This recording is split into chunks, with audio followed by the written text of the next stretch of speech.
Bienvenue à votre émission Coffre aux idées. Nous voici à notre 4e étape de nos études du trimestre. Et cette semaine, nous allons découvrir pris entre deux feux. Chaque être humain est pris entre deux feux, soit le bien, soit le mal. Nous avons tous un choix à faire. Et cette semaine, nous allons découvrir ce que Dieu souhaite pour chacun d'entre nous. Nous allons discuter avec Evie et Carole nous fera la prière. Père éternel, nous voulons te dire merci pour cette journée que tu nous permets de passer. Merci de nous permettre d'être ici pour pouvoir discuter de ta parole, que tu puisses nous fortifier et permets que tout ce que nous aurons à dire, à discuter, puisse être de manière à nous rapprocher de toi, mais aussi à permettre à nos auditeurs de mieux te connaître. Merci encore pour tes bénédictions.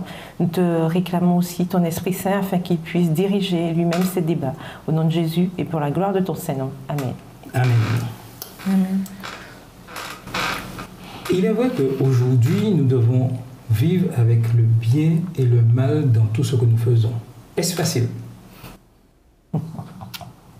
Bien sûr que non. C'est très difficile. Pourquoi c'est aussi complexe? Parce qu'en fait, c'est comme si le bien et le mal étaient entremêlés et comme s'il fallait en fait démêler le vrai du faux, parce que de plus en plus aujourd'hui, les choses sont vécues et vues comme étant bien, même s'il y a un petit peu de mal à l'intérieur. Et du coup, en fait, on se dit que globalement, ça va, même s'il y a peut-être 1% d'alcool, comme le panaché. Voilà, c'est bon, c'est du panaché, il y a 1% d'alcool. Mais bon, voilà, c'est bon, il n'y a pas d'alcool, c'est comme on dit d'habitude. Et le bien et le mal, je vois ça un peu pareil, c'est beaucoup de bien, et puis le peu de mal, on essaie de se dire que ça ne fera rien, mais finalement, insidieusement, petit à petit, ça nous atteint et on se rend compte qu'on glisse vers plus de pourcents, c'est-à-dire qu'on avait 1% avant et après le pourcentage augmente. Et du coup, pour moi, c'est cette difficulté à être intransigeant, à ne pas faire de compromis avec la vérité, avec le bien. Et c'est ce qui est très difficile aujourd'hui pour nous, je pense, parce que c'est un peu mélangé. Oui, effectivement. Et puis, il y a aussi Enfin, c'est notre naturel, je veux dire. Naturellement, en fait, nous sommes baignés, on baigne dans le mal. Enfin, naturellement, on fait le mal. Et c'est vrai que le bien vient pour contrecarrer justement cette nature. Et comme on dit, chasser le naturel, il revient au galop. C'est vrai que tout ce qui va à l'encontre du naturel est toujours difficile à instaurer et à développer comme une habitude. Parce que ce que Dieu nous demande, c'est que le bien devienne en nous comme une routine.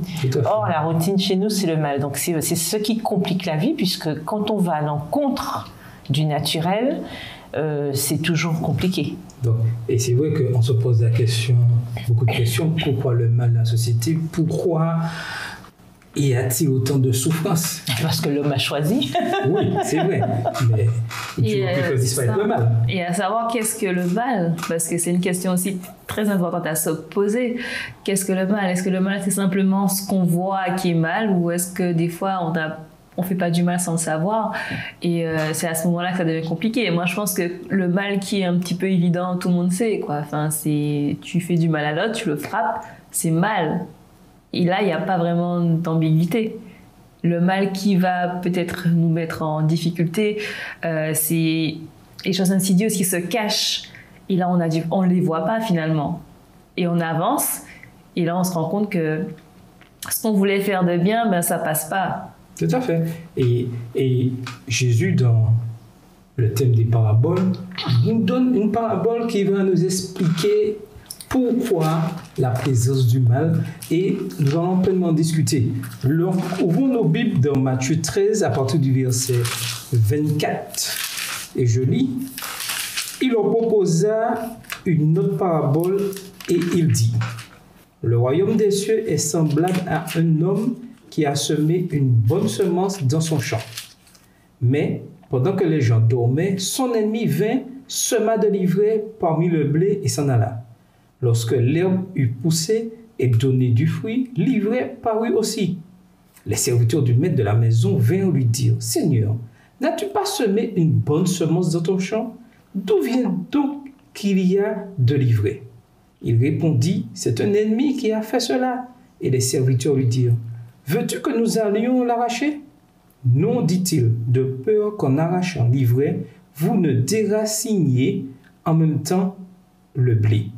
Laissez croître ensemble l'un et l'autre jusqu'à la moisson.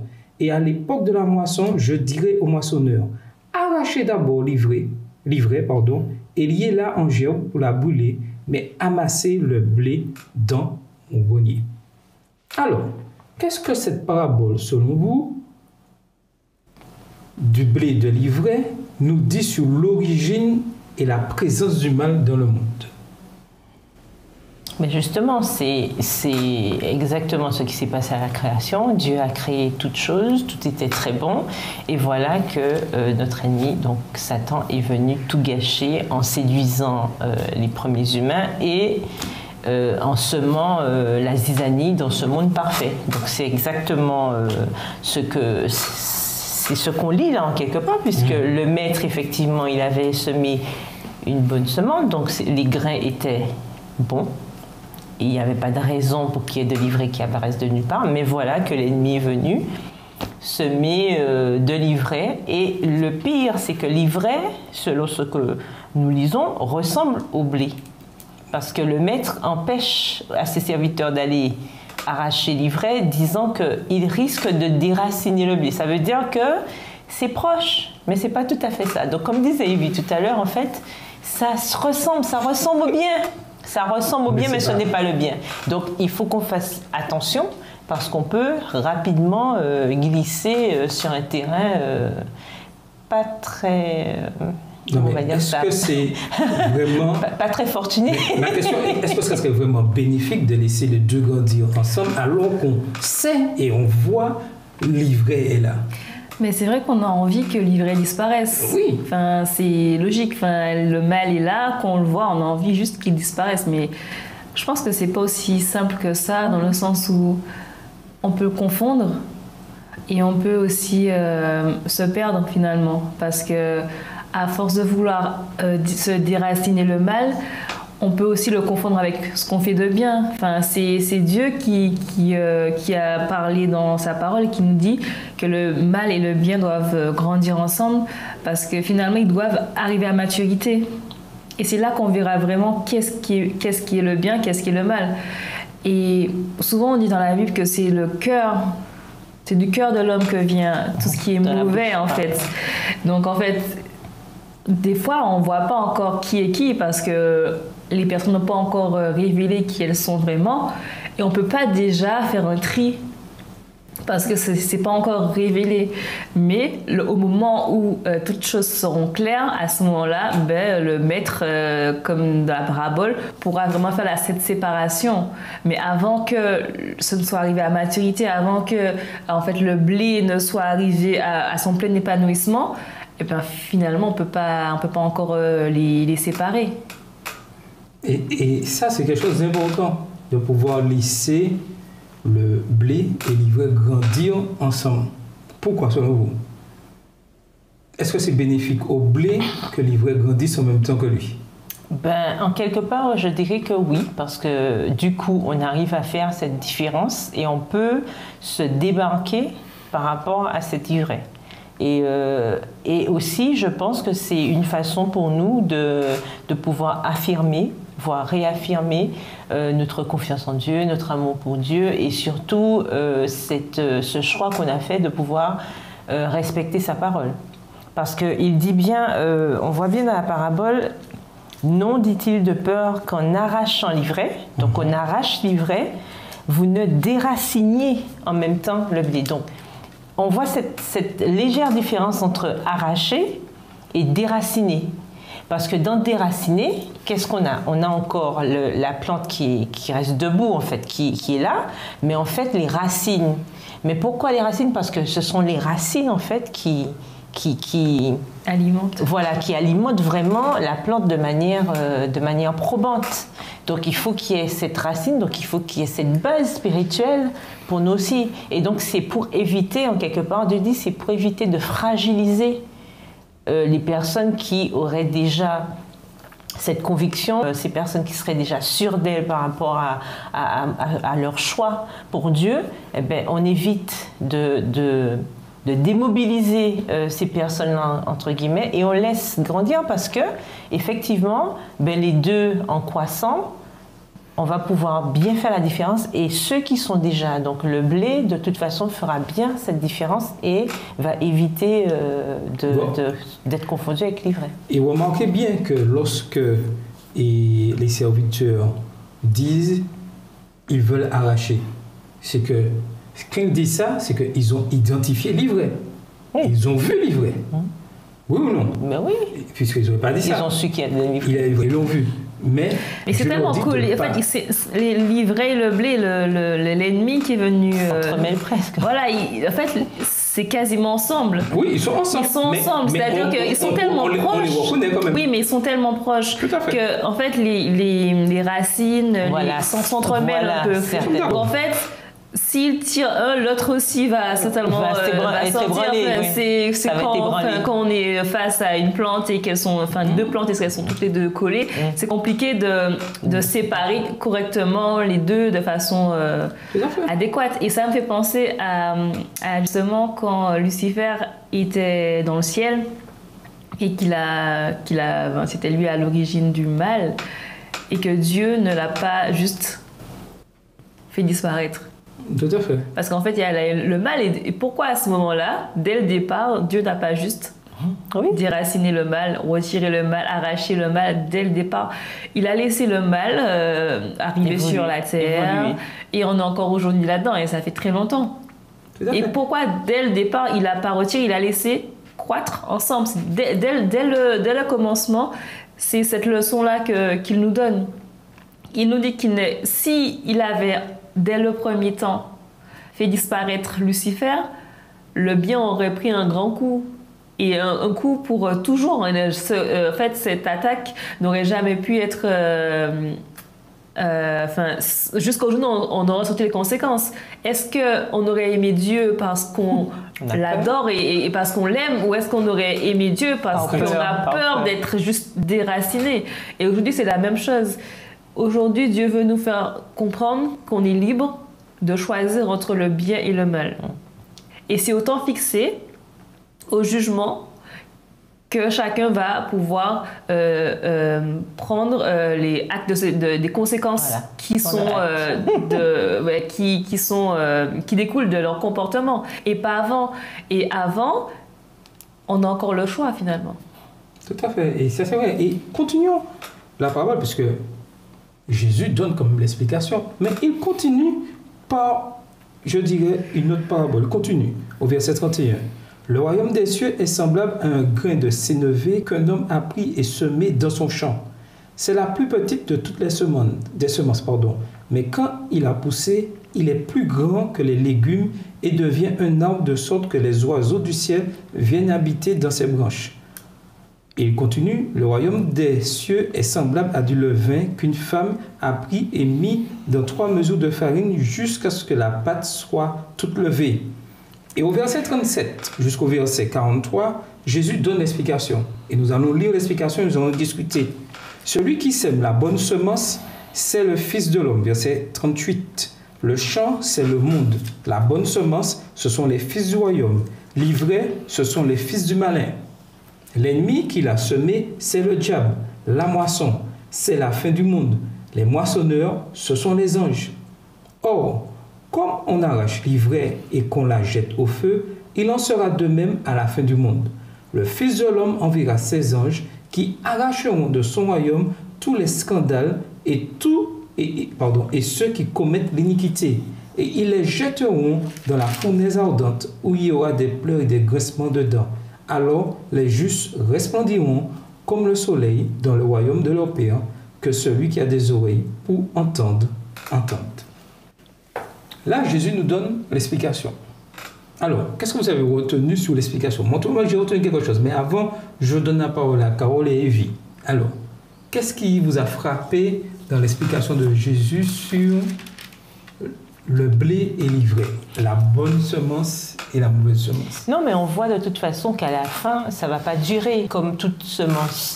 Il y a une période de moisson, donc toute semence arrive à un moment à maturité et il faut ramasser, il faut faire cette différence. Donc on se rend bien compte que tout comme le monde, à la fin, il y aura aussi ce jugement. Il y aura cette fin qui permettra de faire la distinction entre ceux qui ont choisi Dieu et ceux qui ont choisi le mal. Donc on voit qu'il y a ces deux camps, même dans le cadre de cette parabole, il y a les deux camps et à la fin, le Seigneur fera le tri. Pour nous aussi pareil, il y aura les sauvés, il y aura les perdus, il y aura ceux qui ont accepté Jésus et ceux qui ne l'auront pas accepté. Et la différence sera clairement faite. Donc je retiens là qu'il y aura une fin, que ce n'est pas quelque chose qui va durer. Ce mélange bien mal, ce flou manichéen, comme on dit, ça ne va pas durer. Il y aura une fin où clairement les choses seront bien distinctes. Il y aura le camp du mal et le camp du bien. Ça existe déjà, mais comme aujourd'hui, voilà, il y a cette embrouille où on ne sait pas trop, machin, mais à un moment donné, on saura clairement qui sont les sauvés, qui sont les perdus, qui est bon grain, qui est ivraie, ce sera clair. Ça sera clair, net et précis. Et justement, comme on est encore sur Terre, et là on parle d'anges, on parle de fin du monde. Aujourd'hui, on ne peut pas encore, parce qu'on est des hommes, nous, on n'est pas les anges, on n'est pas Dieu. On ne peut pas déterminer le bien et le mal. Souvent, on essaye de déterminer ici c'est le bien, ici c'est le mal, en parlant des gens, surtout en les jugeant. Et ça, on ne peut pas le faire parce qu'on n'est pas apte à le faire, à savoir qui est bon ou qui est mauvais. On peut juger certains actes, mais on ne peut pas juger des personnes parce qu'en fait, on n'est pas le fils du royaume, on n'est pas Dieu en fait. Et on ne pourra jamais savoir le fond du cœur de l'homme. Oui, parce que c'est Dieu seul qui juge le cœur. C'est ça. Et c'est pour ça qu'aujourd'hui, ce n'est pas possible de déraciner. Tout à fait. Et tu as dit quelque chose de très important, c'est que nous sommes là pour... et entre guillemets juger les actes très bien, et non la personne. Et le plus souvent, il y a un mélange de genres. Voilà, c'est ça. Exemple, la personne a commis un péché, il y a un acte. Voilà. Nous sommes obligés de condamner l'acte. Mais ce n'est pas la personne, puisque c'est Dieu seul juge. Mais l'acte aussi fait partie, entre guillemets, de la personne. Puisque c'est la personne qui a commis l'acte. Mais ce n'est pas la personne que nous disons, que nous désapprouvons et que nous disons d'arracher, puisque le but, je dirais, d'une censure ou d'une radiation est d'amener la personne à comprendre que son acte n'est pas bon et la ramener sur le bon chemin. Voilà, c'est ça. Et c'est ça. Et ça, ce que tu as dit est très important. Et des fois, beaucoup de personnes n'arrivent pas à comprendre cela. Ils ne font pas cette distinction. Et lorsqu'on regarde bien l'explication que Dieu donne, il dit que le champ, c'est le monde dans lequel nous vivons tous. Tous sont dans le monde. La bonne semence, ce sont les fils du royaume, c'est-à-dire ceux qui ont décidé d'être fidèles à la parole de Dieu. Et il nous dit que l'ivraie, ce sont les fils du malin, c'est-à-dire ceux qui sont là, présents, et qui ont décidé de faire les œuvres du diable. Ensuite, l'ennemi qui l'a semé, c'est le diable. Donc, il nous dit qui est à l'origine du mal. Ensuite, la moisson, c'est quoi? C'est la fin du monde. Regardez bien. Et les moissonneurs, ce sont les anges. Et ça, c'est très important parce que certains se prennent pour les moissonneurs. Nous ne sommes pas moissonneurs. Mais on n'est pas encore à la fin du monde. Nous sommes d'accord. On peut pas encore... Donc, nous sommes toujours dans l'espace. Le champ, c'est le monde. Et c'est seulement à la fin. Et ce sont les anges qui deviendront, qui sont les moissonneurs, qui verront et qui diront et qui arracheront l'ivraie du bon blé. Ça veut dire que la vérité, le bien, va triompher. Tout à fait. Et ça, c'est vraiment important à savoir parce que souvent, comme on le disait tout à l'heure, il y a ce mélange qui est fait entre actes et personnes. Les gens commettent des actes, mais souvent,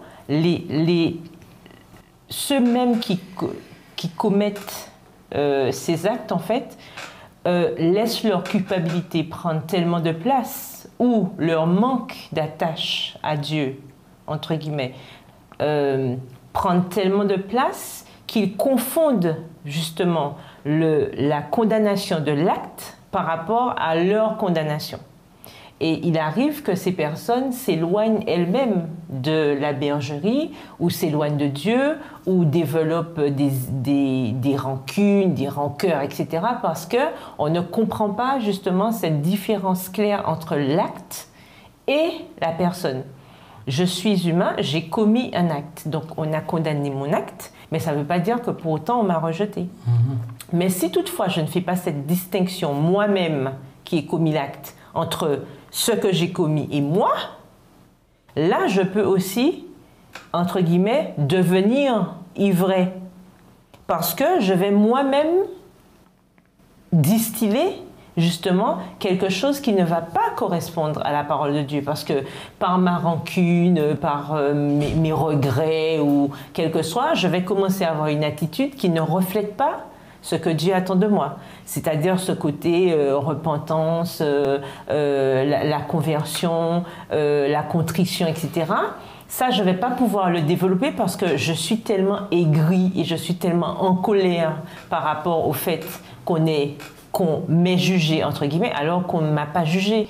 On a pris acte de ce que j'ai fait, on a pris une décision par rapport à cela, et ensuite, il y a eu des conséquences.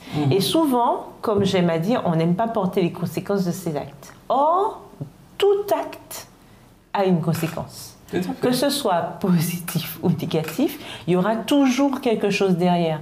Donc, par rapport à cette parabole, et on le voit clairement, c'est vrai qu'il y a des gens qui pensent que oui, machin, le bien et tout. Mais ça, comme le disait si bien Ivy, c'est à la fin qu'on verra en fait. Parce qu'on a une autre parabole qui nous rappelle ça, la parabole des brebis, où à la fin, ils viennent, ah oui, Seigneur, n'avons-nous pas visité visité les malades, voilà, n'avons-nous pas vêtu les gens, etc. Et qu'est-ce que Jésus leur dit? Clairement, je ne vous connais pas. Donc, on voit bien que ce n'est pas une affaire de ce qu'on fera. C'est la disposition du cœur qui permettra de faire cette différence clairement.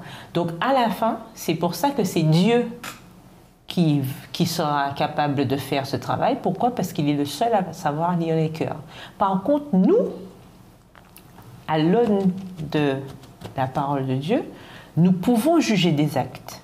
Donc, nous pouvons prendre des décisions par rapport aux actes. La question que nous pouvons nous poser maintenant, c'est comment nous assurer que nous appartenons à Dieu et éviter d'être déracinés comme livrés? Ça, c'est une belle question, ça. Oui, c'est une super belle question. Et je pense que pour savoir si on appartient à Dieu, on ne peut pas se baser sur des actes.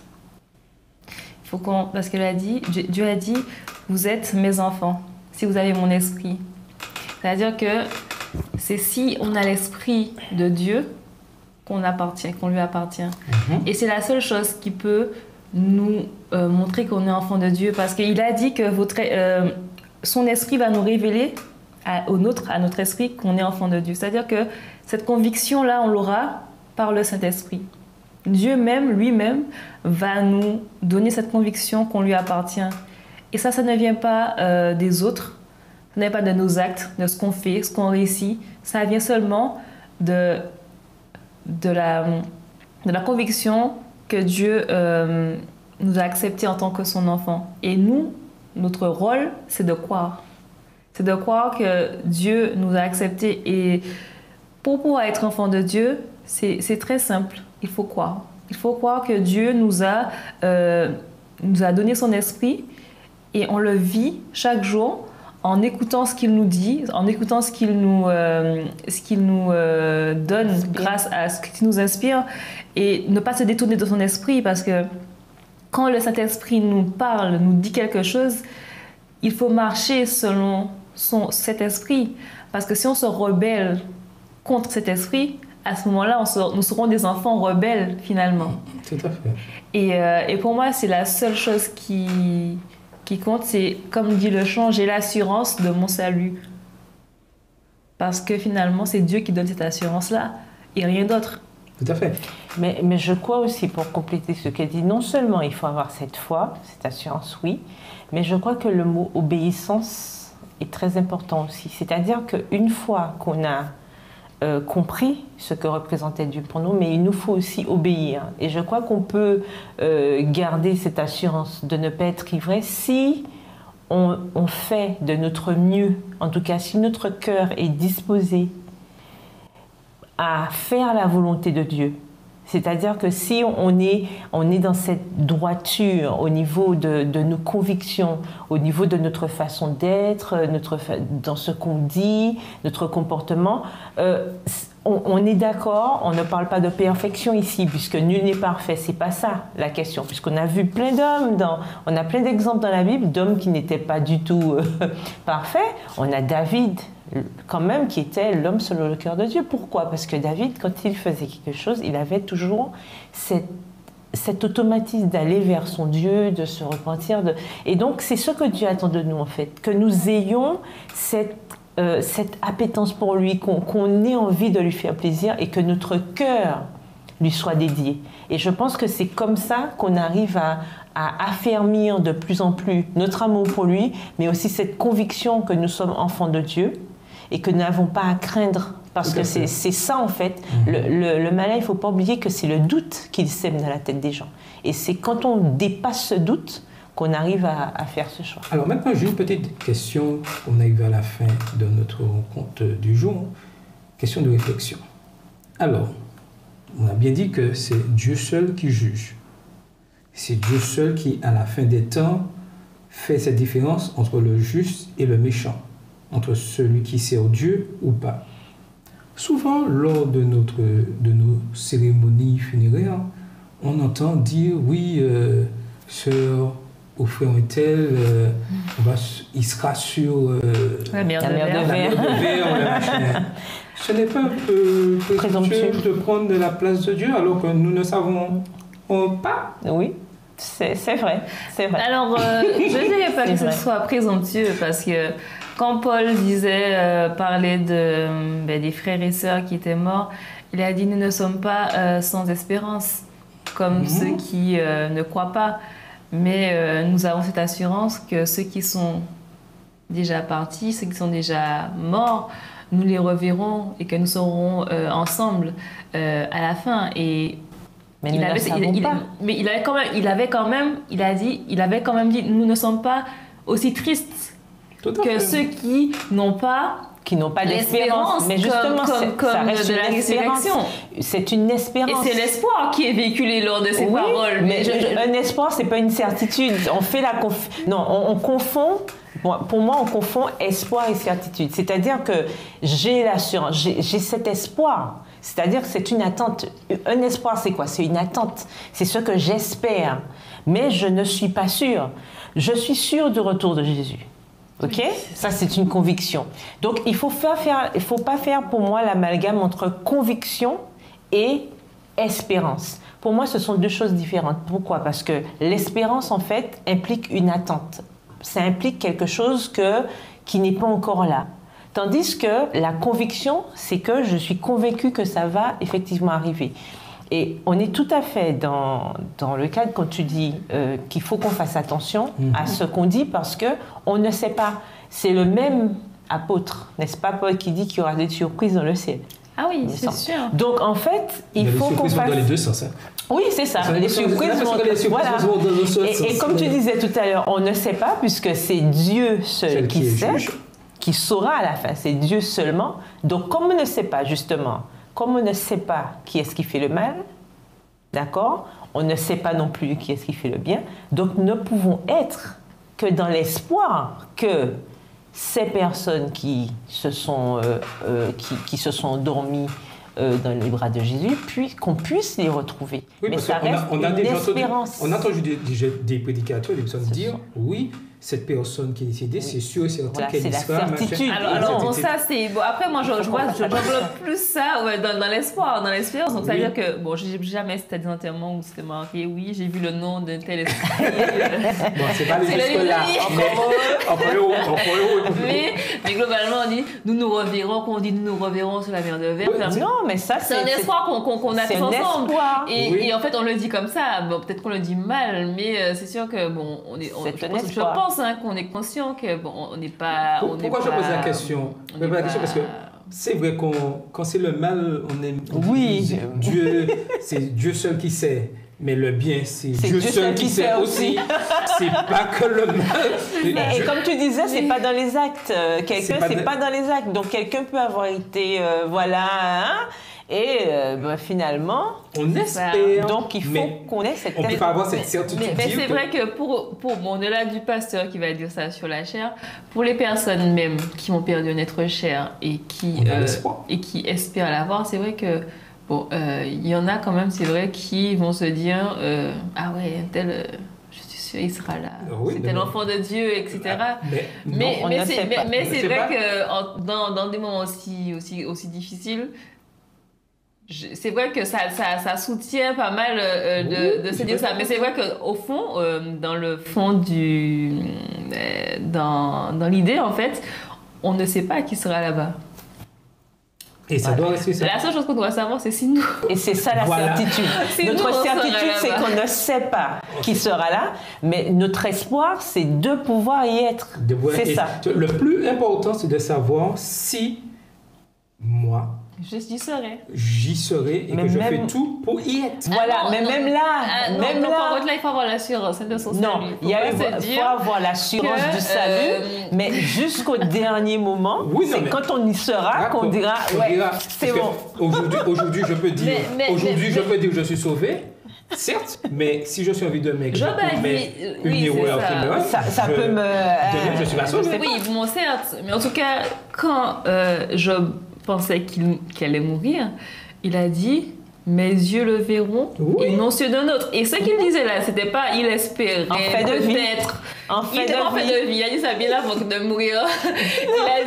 Il a dit mes yeux le verront et non ceux d'un autre. C'est-à-dire qu'en fait, il était sûr. Oui, en fin de vie. Il était sûr, mais il était on est sûr en fin de vie.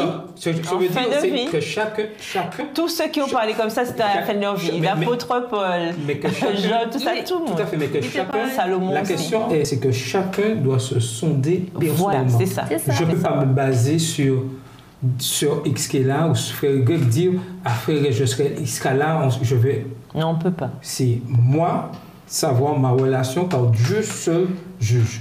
Et cette leçon nous apprend quelque chose, que nous devons tout faire pour faire partir du blé, être enracinés dans la parole de Dieu. Voilà, c'est ça. Les actes que nous faisons se voient et montrent qui je décide de suivre, mais que Dieu reste le seul juge et qui c'est lui qui aura le dernier mot. Et il est juste, car le bien l'emportera toujours sur le mal. Ayons cette certitude que Dieu veille sur chacun d'entre nous et faisons tout pour rester fidèles jusqu'à la fin. C'était votre mission, Coffres Idées.